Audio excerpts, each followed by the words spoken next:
जे शिव के भक्त होई,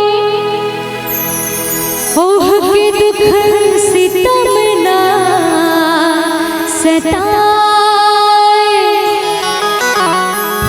भोला ताप दे है ता सूखल गाछ हरियर हो जाए।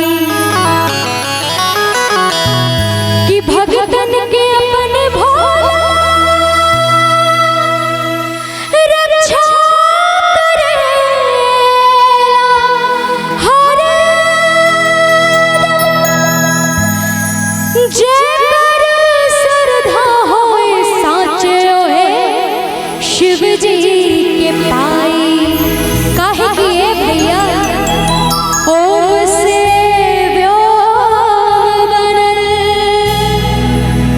सत बनल शिव शंकर से।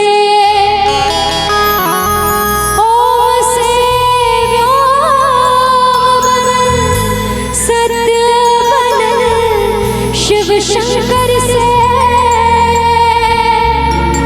सारा दुखवा दूर हो जाला ही बोलबम के मंत्र से।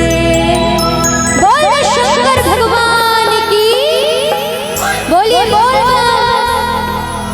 आवाज नहीं आएगी मुझे, बोल बम। फिर भी वैसा एनर्जी नहीं है। और एक बार बोल बम। क्या बात है। और तालियों का साथ देते कहना है क्या, यही से तो कहत है कि जेकर नाथ भोलेनाथ तू अनाथ कैसे होई। जेकर नाथ भोलेनाथ तू अनाथ कैसे होई। जेकर नाथ भोलेनाथ तू अनाथ कैसे होई। अनाथ कैसे होई, अनाथ कैसे होई।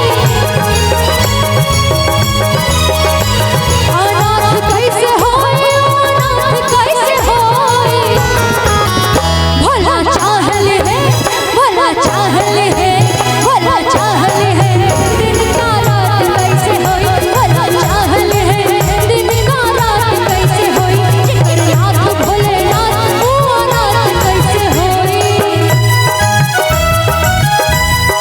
बोल शंकर भगवान की, तालियों का साथ दे दो। क्या बात है, जय हो।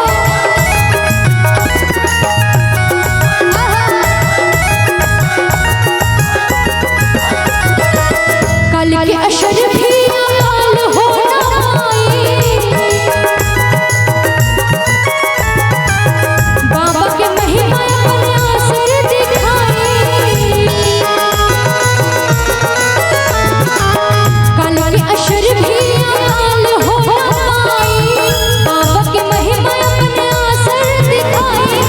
असर दिखाई अपना असर दिखाई। असर दिखाई अपना असर दिखाई। भोला चाहल है, भोला चाहल है।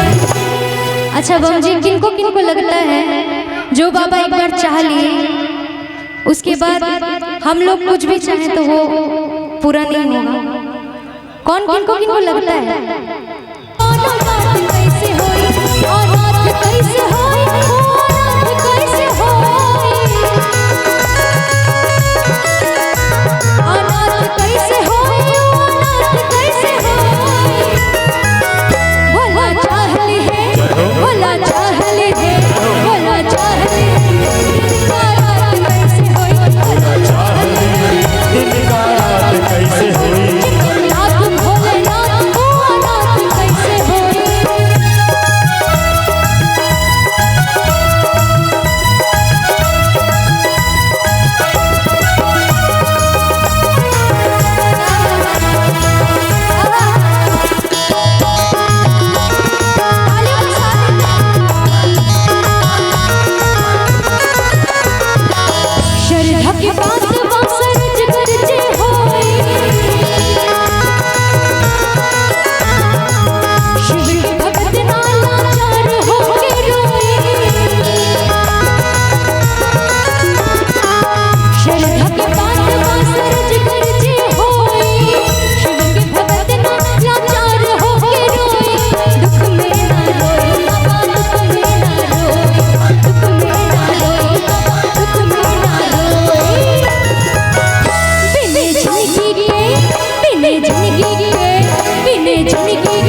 जय।